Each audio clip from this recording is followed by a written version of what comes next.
ಇಂದಿನ ವಿಡಿಯೋ ಶಿವ ಸಹಸ್ರನಾಮದ 104ನೇ ಸ್ತೋತ್ರದ ಬಗ್ಗೆ. ಶಿವ ಸಹಸ್ರನಾಮದ 104ನೇ ಸ್ತೋತ್ರವು ಹೀಗಿದೆ. ಪದ್ಮಗರ್ಭೋ ಮಹಾಗರ್ಭೋ ಬ್ರಹ್ಮಗರ್ಭೋ ಜಲೋದ್ಭವಃ ಗಭಸ್ತಿ ಬ್ರಹ್ಮಕೃತ್ ಬ್ರಹ್ಮೀ ಬ್ರಹ್ಮವಿದ್ ಬ್ರಾಹ್ಮಣೋ ಗತಿಃ. ಈ ಸ್ತೋತ್ರದಲ್ಲಿ ಶಿವನ 10 ನಾಮಗಳಿವೆ. ಈಗ ಶಿವನ ಈ 10 ನಾಮಗಳ ಅರ್ಥವನ್ನು ವಿವರವಾಗಿ ತಿಳಿದುಕೊಳ್ಳೋಣ. ಶಿವನ ಮೊದಲ ನಾಮವು ಹೀಗಿದೆ: ಓಂ ಪದ್ಮಗರ್ಭಾಯ ನಮಃ. ಈ ಶಿವನಾಮದ ಅರ್ಥ ಕಮಲದಿಂದ ಜನಿಸಿದ ಬ್ರಹ್ಮರೂಪದ ಆ ಭಗವಂತನಿಗೆ ನಾನು ನಮಸ್ಕರಿಸುತ್ತೇನೆ. ಶಿವನ ಎರಡನೇ ನಾಮ ಹೀಗಿದೆ: ಓಂ ಮಹಾಗರ್ಭಾಯ ನಮಃ. ಈ ಶಿವನಾಮದ ಅರ್ಥ ಎಲ್ಲವನ್ನೂ ತನ್ನೊಳಗೆ ಇಟ್ಟುಕೊಳ್ಳುವ ಆ ಭಗವಂತನಿಗೆ ನಾನು ನಮಸ್ಕರಿಸುತ್ತೇನೆ. ಶಿವನ ಮೂರನೇ ನಾಮ ಹೀಗಿದೆ: ಓಂ ಬ್ರಹ್ಮಗರ್ಭಾಯ ನಮಃ. ಈ ಶಿವನಾಮದ ಅರ್ಥ ವೇದಗಳನ್ನು ತನ್ನೊಳಗೆ ಇಟ್ಟುಕೊಂಡಿರುವ ಆ ಭಗವಂತನಿಗೆ ನಾನು ನಮಸ್ಕರಿಸುತ್ತೇನೆ. ಶಿವನ 4ನೇ ನಾಮ ಹೀಗಿದೆ: ಓಂ ಜಲೋದ್ಭವಾಯ ನಮಃ.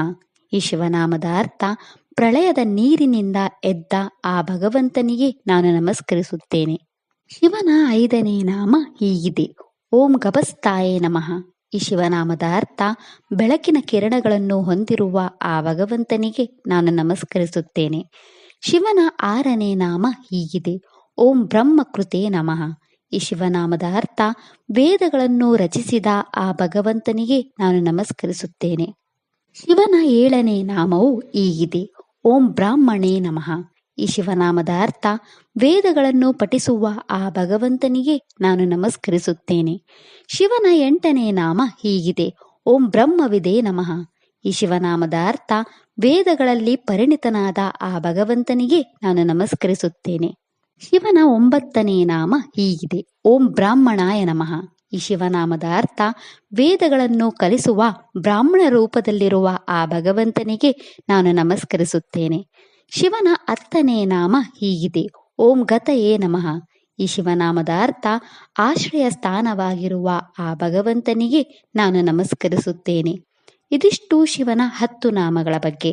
ನಾಳೆಯ ವಿಡಿಯೋದಲ್ಲಿ ಶಿವ ಸಹಸ್ರನಾಮದ 105ನೇ ಸ್ತೋತ್ರದ ಬಗ್ಗೆ ತಿಳಿಯೋಣ. ಓಂ ನಮಃ ಶಿವಾಯ. ಈ ವಿಡಿಯೋ ಇಷ್ಟ ಆದರೆ ಲೈಕ್ ಮಾಡಿ, ಶೇರ್ ಮಾಡಿ ಮತ್ತು ಚಾನೆಲ್ ಸಪೋರ್ಟ್ ಮಾಡೋಕ್ಕೆ ಸಬ್ಸ್ಕ್ರೈಬ್ ಮಾಡಿ. ಧನ್ಯವಾದಗಳು.